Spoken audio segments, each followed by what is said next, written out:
kababayan, magandang umaga po sa inyong lahat. Pagpasensyahan niyo na po, mga ingay kami dito kasi andito kami sa lugar ng biyanan ko.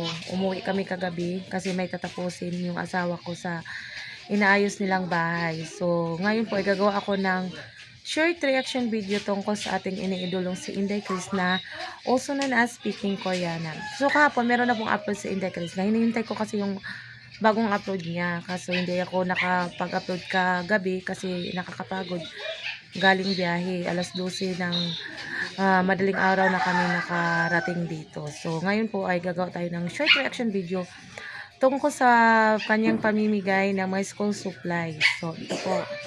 Sobrang nakakatuwa, nakakabilib, napaka magandang nagawa ni Inday Krishna. Kahit sa ganong simpleng pagtulong sa mga bata, malaking tulong na po yun. Salamat pala sa mga sponsors na nabigay sa tulong ni Inday Krishna para pamahagi siya ng mga school supplies sa mga bata. Kasi sa bukid, malaking tulong po talaga yung mga school supplies. Lalo na po magpapasok ka na po bukas. So, yung mga naibigay ni Inday Krishna is dagdag sa mga gamit yun ng mga bata. So, malaking tulong po talaga. Nagpapasalamat tayo doon sa mga nagbibigay ng tulong kay Inday Krishna. So, nakakatuwa. Sobrang smooth talaga yung pamimigay ni Inday Krishna kahapon kasi nagtulungan yung buong pamilya. Yung papa niya is nagagayad sa pila ng mga bata. So, cute tingnan kasi nagtutulungan yung buong pamilya para sa vlog ni Inday Krishna. So, yung mga magulang nasa gilid lang. So, yung mga bata lang nakapila. So, pero meron talaga akong napansin doon na sobrang nag-bloom talaga si Inday Krishna. Sobrang napakaganda niya kahapon. Bagay na bagay yung suot, yung mukha, nakapag-retouch. Magandang talagang tingnan. Lalong gumaganda si Inday Krishna. Hindi talaga nakakasawang tingnan yung pagmumukha niya. Lalo yung mga kapatid niya na napakasimple lang po talaga. So, itong mga nasilimulan ni Inday Krishna, sana maipagpatuloy niya po. Marami pa po siyang matulungan, lalo na po yung mga bata, nandun sa bukid. So, sana po, maraming mag-sponsor pa ni Inday Krishna para mas marami pong matutulungan pa yung babae natin. Kasi, parang bagay-bagay na talaga, parang bagay na bagay sa kanya yung mag-charity vlog. So, tinitingnan ko yung vlog niya kahapon. So, nakakatuwa. So, parang gustong-gusto ko yung ginagawa niya kahapon. Napakaganda, napaka-smooth na itong papa niya, napaka-supportive sa mga anak niya. So, yun po yung dapat nating tulungan. Dapat nating i-promote.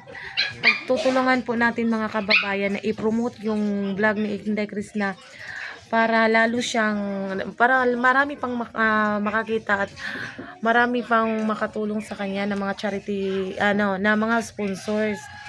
Kasi yung kulang lang talaga po yung mga sponsors na Inday Krishna kasi hindi niya naman muna kakayanin yung mga gastos kung sarili niyang pera yung ilalabas kasi kakaumpisa niya lang po, hindi pa gaano kalaki yung mga blessings niya. So, pinipilit niya namang tumulong pero kulang po talaga. So, kailangan po talaga niya ng tulong sa atin kahit pag-promote na lang po para lalong makilala si Inday Krishna para maraming mga sponsors na magbigay. Kasi nakikita natin na isa tong magaling na charity vlogger pag meron na po talaga siyang magagamit pang bigay ng mga tao. Kasi kakaumpisa pa lang niya pero pag itong babaeng to, kung lumaki na yung kita, siguro mas malaki pa yung mas marami pa yung matutulungan niya, hindi na siya maghihintay ng mga sponsors na magbigay sa kanya.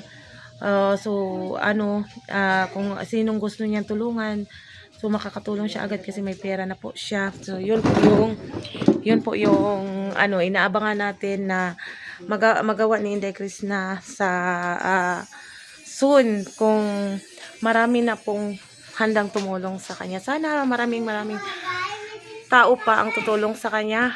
Naghihintay tayo na marami pang mga taong matulungan si Inday Krishna kasi malaking tulong po talaga yung mga ginagawa niya doon sa bukid. Kasama yung mga pamilya niya, yung pagtulong na ginagawa ni Inday Krishna, pagtulong na Inday Krishna. So, nakakatuwa, nakakabilib. So yung atin na lang po isuportahan yung mga ginagawa niya. I-share natin yung mga video niya.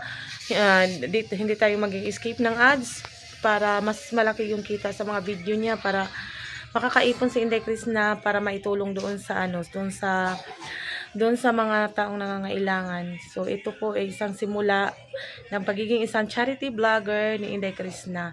So hintayin natin yung mga susunod na mga video sa mga pagtulong ni Inday Chris na. So maraming salamat po. Good morning.